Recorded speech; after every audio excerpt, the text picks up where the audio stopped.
and growing calls for transparency have put the entire labor export agreement on the line. Is Malawi trading human capital for short-term gain? Or is this a necessary step in a struggling economy's survival? The stakes are high, and the future of this deal is anything but certain. That's what's coming up. Stay tuned. My name is Josephine Mahachi. Welcome to Africa Link, the podcast that connects you to the stories that matter from Africa. Africa Link, every weekday here on DW. Under a program that started in 2023, thousands of unskilled Malawians travel to Israeli farms to work. It was Malawi's way of putting its jobless young citizens to work in Israeli farms. But the program risks collapsing as some beneficiaries now refuse to return home. They are seeking asylum in Israel when it is time for them to return to Malawi. Some youths have been even deported back to Malawi after fleeing from their duty stations while seeking asylum or placement in other sectors. So, how is Malawi and Israel dealing with this crisis? Joining me to discuss this is Michael Kayatsa, the Executive Director at the Center for Human Rights and Rehabilitation, CHRR, in Malawi, and DW's correspondent in Lilongwe, Chimwemwe Padata. I will start with you, Michael, just for you to give us maybe a background overview, a brief overview on this particular program. Some of our listeners might not know much about this program. If you can give us a brief overview. Indeed, the labor export deal that Malawi entered into with the government of Israel is up and running.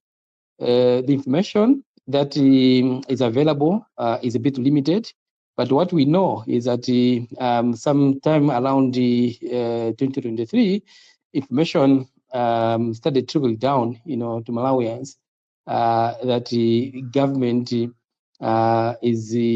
entering into an agreement with the government of Israel that would facilitate Malawians to travel to Israel to work in the farms. At first, this was denied, especially after a member of parliament, an opposition member of parliament, raised in parliament. So since then, we have seen information being provided, even though not much is disclosed. But so far, we know that last year in April, the government of Malawi and the government of Israel signed a formal agreement, an agreement that would allow the country, Malawi, to export labor to Israel. We are told that this agreement is a temporary one. It will run for a period of 2 years, which means that since it was signed in 2024, it means in 2026, the agreement will come to an end. And it's expected that this will be followed by a formal, a more temporary, a more permanent agreement that will be signed by the government of Malawi and the government of Israel. We are told also that under this current arrangement, Malawi is expected to export 3,000 Malawians to work in the farms in Israel. So far, we informed that only about 20 or 29 have been exported, and that more will be exported this year. So that's what we know at the moment. But as I said, the information that is available is very, very limited. It becomes very difficult for us to monitor what is really happening. Just to give you a picture, the agreement that is being talked about has not been made public, which means we don't even have information or more details what is contained in it. With the limited information you have or we have, would you assess this whole program of sending Malawian youth to Israel to work in farms?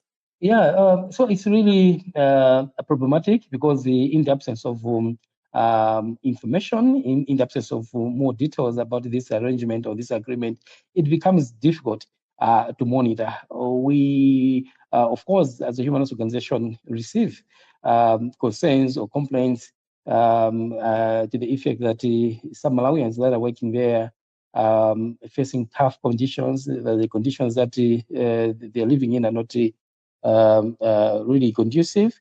There have been all those complaints, but then it has been really a challenge to verify, with the government, mainly because the government has chosen to be secretive about it. So it's really very difficult. Currently, we don't know, what labor protections are in place.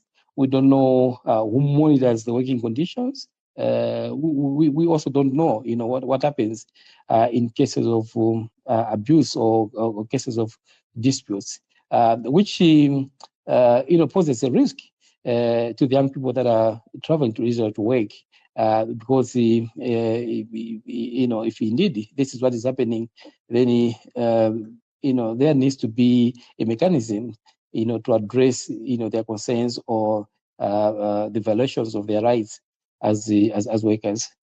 Right.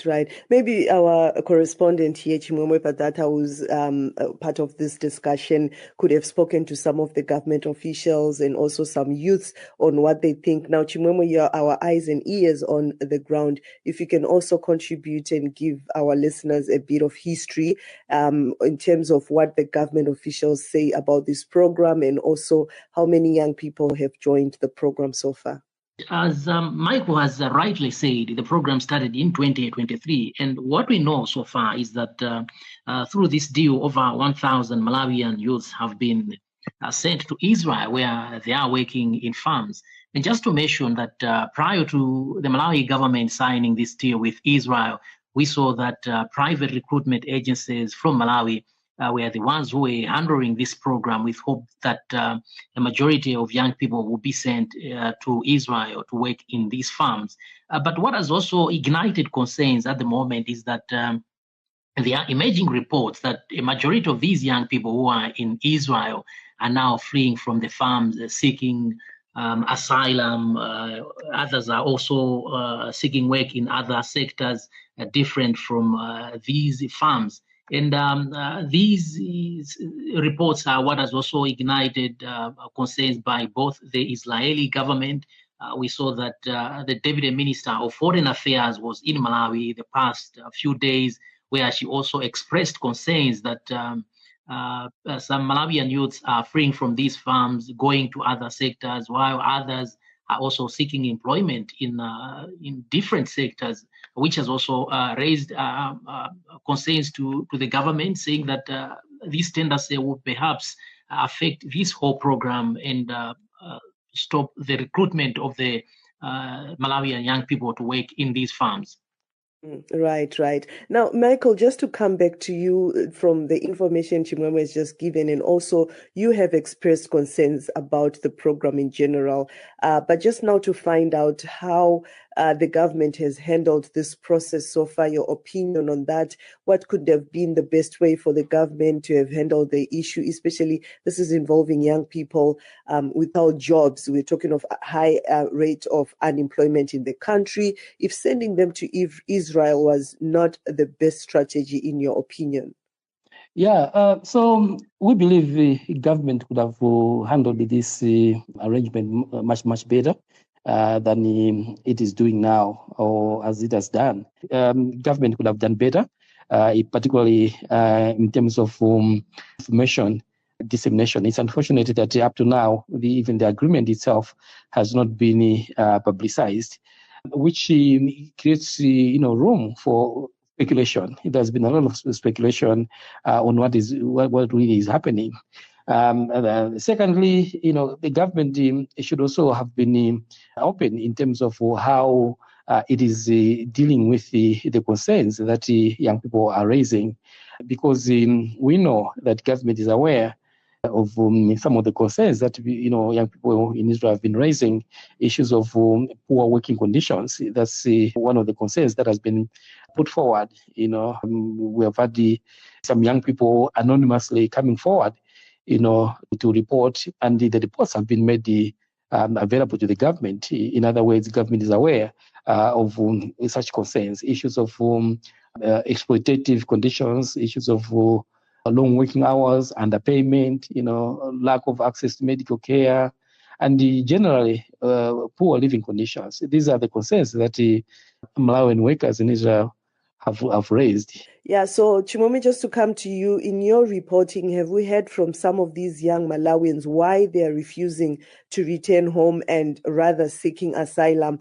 Yes, I've tried to hear from some of these young people who are in Israel at the moment, and hearing for some of these youths, it appears that those who have fled and seeking asylum and others who are working in other sectors have been carried away with the economic benefits in Israel, and they do not think of coming back home anytime soon.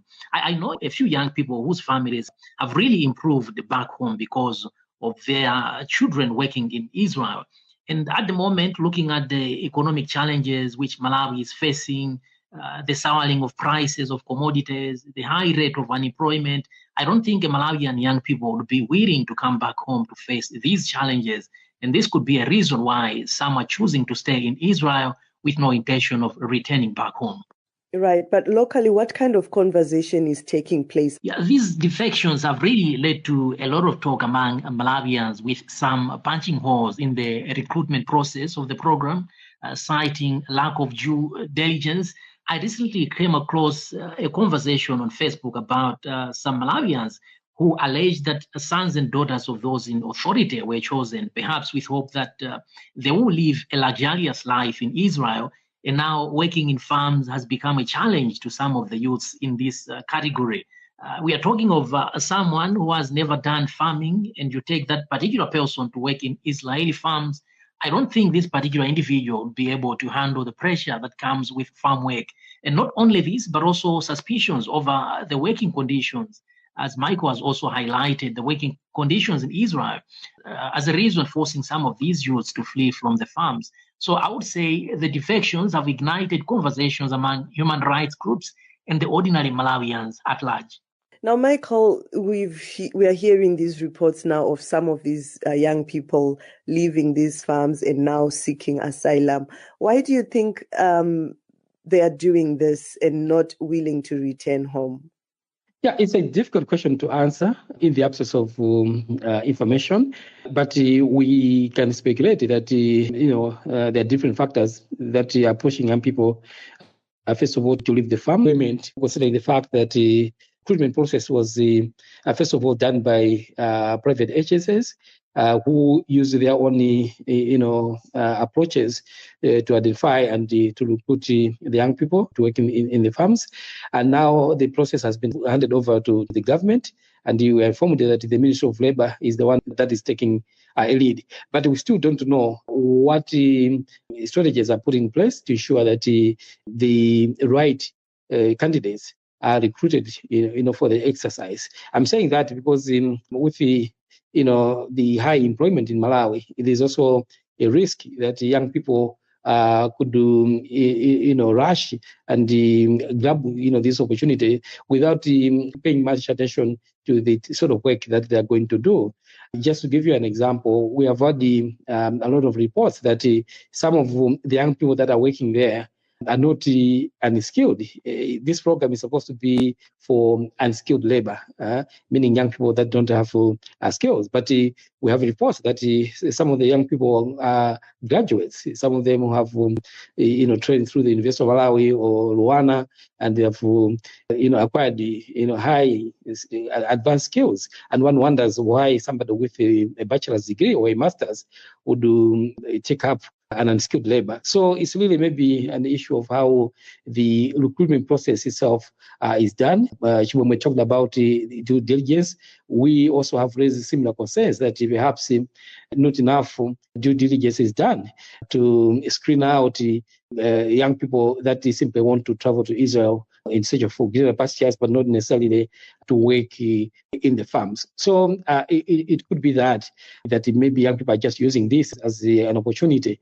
But Michael, we've also seen reports that some of these young people are talking about political suppression and the shrinking civic space as reasons for them refusing to come back home, including, I mean, also you touched on even skilled or people with graduates going for this program, and you'll be wondering what exactly they are running away from home.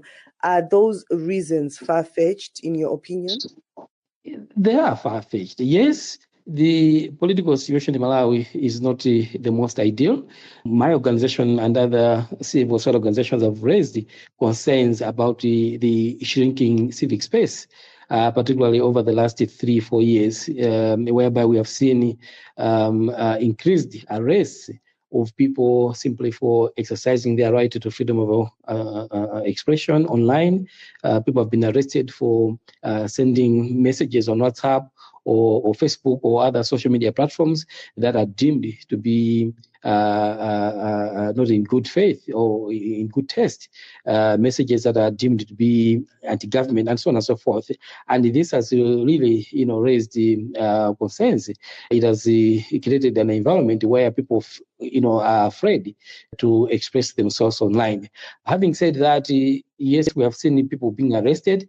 Nobody so far has been jailed. We do not have reports of anybody that has been jailed for expressing themselves online. What we have seen is people being given fines, and that's it. So one wonders why somebody would cite the ongoing arrest as a reason not to return to the country. Mm-hmm, mm-hmm.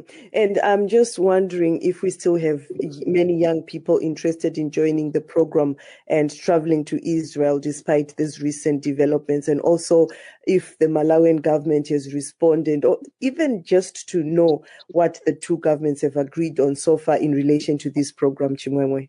Yes, Malawian youths have always expressed interest to join the program. Because we have witnessed a protest by a group under the banner called Israel Job Seekers Malawi.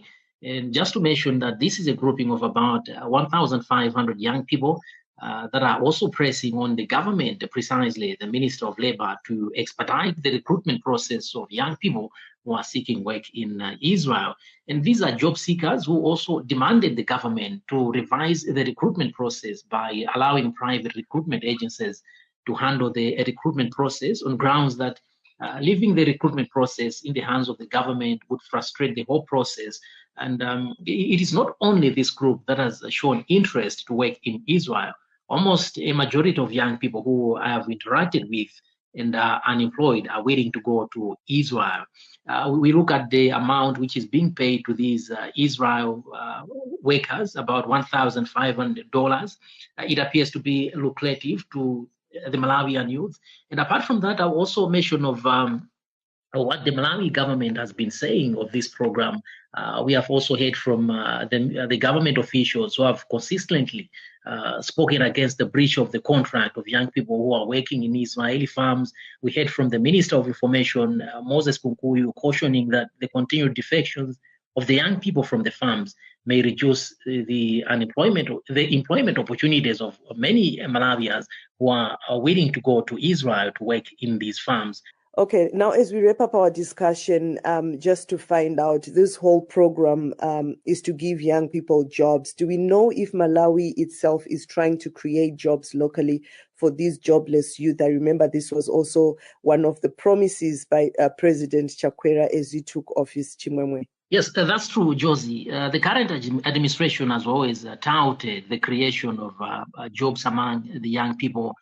We have seen the establishment of strategies aimed at creating jobs for the young people, such as the setting up of the National Economic Empowerment Fund. In short, it's called NEF, whose goal is to economically empower Malawians and create these jobs. We We have also heard from the president giving out statistics on jobs that have been created since 2020 in different sectors that include agriculture, health, education, and others. So I would say, yes, the government has devised these measures to uplift lives of Malawians and create jobs, but I still hold on the fact that Malawians are better judges on whether this has come to fruition. Michael, the crisis is already emerging. How should the government, in your opinion, handle it going forward? Should cancellation be an option? I don't think cancellation would be an option right now. As Shimamwe said, there's a lot of demand for this program amongst the youth. If the recent protests that we have witnessed are anything to go by, a lot of young people wanted to seize the opportunity to work in Israel. So cancelling would not be a good idea. Michael Kayata, the Executive Director at the Center for Human Rights and Rehabilitation, CHRR in Malawi, and DW's correspondent also in Lilongwe in Malawi, Chimwemwe Padata, many thanks for joining us. Now, at the Africa Link podcast, we always look across the continent to see how the stories we're dealing with play out or at times even overlap. Africa's diaspora is important for the continent's economic development, providing critical financial support for families and society.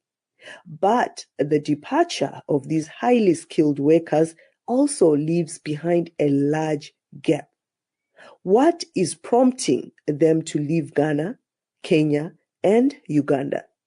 DW correspondents Sela Oneko in Kenya, Isaac Kalechi in Accra, and Julius Mugangwa gives us some insight. Brain drain has a mixed impact in Kenya. On the one hand, it takes highly skilled workers outside the country. On the other hand, they send large amounts of money back home. In 2022, remittances from Kenyans living abroad became the largest source of foreign exchange, amounting to $4.3 billion. In fact, Kenya's president announced that he hopes to double this number and export even more Kenyan workers. Kenyan data shows that migration increases with the level of education. Healthcare workers are some of the main professionals leaving Kenya for better jobs or further education. In fact, Kenyan healthcare workers went to the streets complaining about the lack of good and stable jobs, even though hospitals here are understaffed. In 2022, Ghana's youth unemployment rate stood at 7.14%. Now, millions of young Ghanaians are constantly searching for new jobs. Many of them, sadly, including those with essential skills, only see themselves doing better outside Ghana. The key destination has been Europe and the Americas. In fact, Germany is second only to the United Kingdom as top destinations for the Ghanaian diaspora populations. Now, Ghana is also one of the countries the EU has constantly targeted with its migration reforms that focus on skilled labor. A migration center that offers counseling to young people seeking to travel has also been operational for some time now. With Ghana still struggling economically and not being able to create opportunities for many young people, migrating outside has become a necessity rather than a luxury for millions, including professionals. In Uganda, the problem of brain drain exists. But because of poor documentation, it's hard to appreciate the real impact of this problem. Many professionals try and seek employment outside the country, mainly because of unemployment here and poor pay. But also traveling outside Uganda is not an easy attempt, mainly because of visa and travel restrictions. But the few who are lucky to find jobs outside Uganda, when they leave, some don't even want to come back. Thank you so much to our correspondents in Ghana, Kenya, and Uganda, Sela Oneko, Isaac Kalechi, and Julius Mugambwa. That's it for this edition of Africa Link. Remember, you are not just a listener, but a part of our community, and your engagement can shape the direction of our discussions. We value your insights and encourage you to share your thoughts with us. You can find all of the Africa Link podcast episodes on Spotify or Apple or wherever you get your podcasts from. This episode was co-produced and edited by Isaac Kalechi. My name is Josephine Mahachi. Thanks for listening. Until the next one, it's bye for now. DW News. Here are today's top news happenings and why they matter. Nigerian authorities have launched a massive manhunt after more than 50 people were killed in brutal attacks in Plateau State. The violence, described as unprovoked by state officials, is the latest in a wave of deadly assaults that has left over 100 dead in just 2 weeks. DW's Samson Omale on why the story matters. This surge in violence raises urgent fears of a resurgence in widespread insecurity, especially in the volatile central Nigeria. Plateau, in Nigeria's center, is one of the country's most ethnically diverse states. Intercommunal fights, often between mostly Christian farmers and predominantly Muslim herders, are common. President Bola Ahmed Tinubu has condemned the killings and ordered a full-scale investigation. But what exactly is going on? These clashes are underpinned by land, climate, and identity-related challenges. Also, experts say that weak policing and the absence of justice are fueling reprisal killings. This is in addition to religious and ethnic rhetoric that is becoming more inflammatory, creating an explosive mix. Right groups and analysts are now stressing on the need for strengthened local security and policing, fair land reforms and conflict resolution systems, and accountability for perpetrators, not just condolences. We have so many widows and orphans in this community. So we are tired. This thing enough is enough. We want Fulani people to stop doing all this thing that they are doing to Yoruba people. If you turn your camera to look at women, children, aged crying, you will yourself, even as journalists, also join in shedding tears because the situation is bad.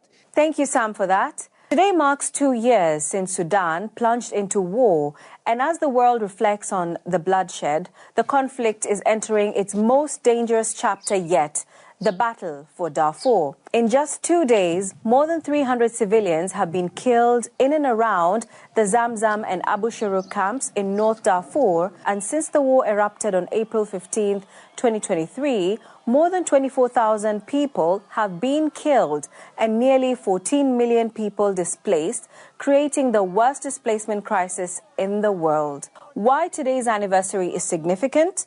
Unlike in previous conflicts, the world has primarily looked away. But today, an international conference in London, led by the UK, EU, France, Germany, and the African Union, seeks to ease the suffering from the 2-year-old war. Though neither side in the war has been invited, the goal is to raise money and rally political will to confront the catastrophe unfolding. UN officials say that without fresh funding, humanitarian operations could grind to a halt.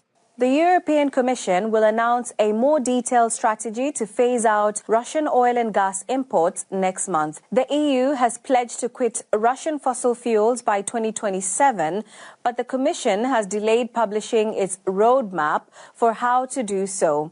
But here's the bigger picture. Completely quitting Russian gas by 2027 is politically and technically ambitious. Russia still supplies 19% of the EU's gas, and without legal tools or a united front, the May 6th plan risks being more aspiration than action. And finally, the stage is set for a thrilling conclusion to the UEFA Champions League quarterfinals, with all eyes on who will book their spot in the semi-finals tonight and tomorrow. Aston Villa are hoping to overturn a 3-1 first-leg defeat against PSG. Meanwhile, German side Borussia Dortmund faces a